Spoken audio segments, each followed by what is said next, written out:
My guest this afternoon has tweeted this re his seat allocation on Qantas, and I'll read the tweet. It says, from 18A to 1B, simply by complimenting the gate agent's smile. I was sitting in the Sydney airport, and I had to get a gate tag. She goes, here you go. I go, thank you so much. I said, by the way, you have a really nice smile.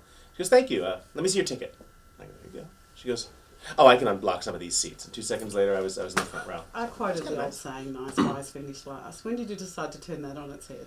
I had started an internet company called Help a Reporter Out in 2007, where I was connecting journalists with sources all around the world. I was doing that because I just have a lot of friends who are journalists and a lot of friends who are sources. When you're as ADHD as I am, you talk to everyone, whether they want to talk to you or not. Reporters would call me and say, Peter, you know everyone, I'm doing a story on whatever, who do you know? I said, well, let me see if I can find you someone, and that sort of taking a lot of time, so I said, let me see if I can make this an easier way, and I built a website for it. It really blew up. It was a huge success, and about 3.5 years later, it was acquired by a company who came to me and said, we really like what you've built, we'd like to buy it. Here's our initial offering price to start the conversation.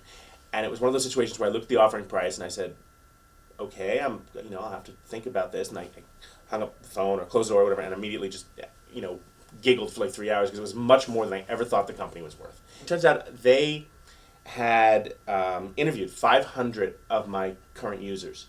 And all of them said, oh, we love the service. Peter always responds. He's the nicest CEO I've ever met. We know if we ever have a problem, we just call him. And all of a sudden, it clicked in my head that, holy cow, being nice actually generates real revenue. When did nice go out, though? You've had to kind of reinvent it and talk about it and do TED Talks about it. I think nice went out in the 80s. The Gordon Geckos of the world. Eat your young and don't take prisoners and all that. And there was a time where that was very... an easy way to live because you could make a lot of money that way. But then 2 things happened. The internet came.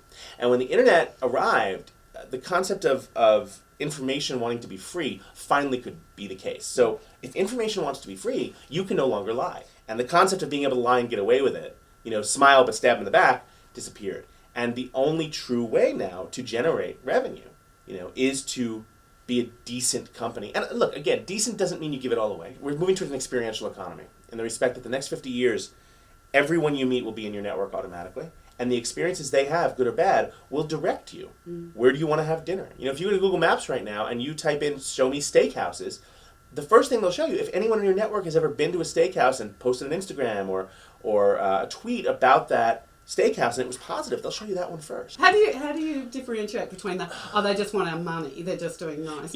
You can always tell when it's fake. You start to understand what's real and what's not, and what you find is that if you start doing nicer things, and again, I'm not talking about reinventing the wheel. The simple act of saying you have a nice smile takes a half a second out of your day, but might change their entire day. Imagine if we could as a universe, if we were all just a little bit nicer. And look, at the end of the day, I'm a born and raised New Yorker. I'm as cynical as they come.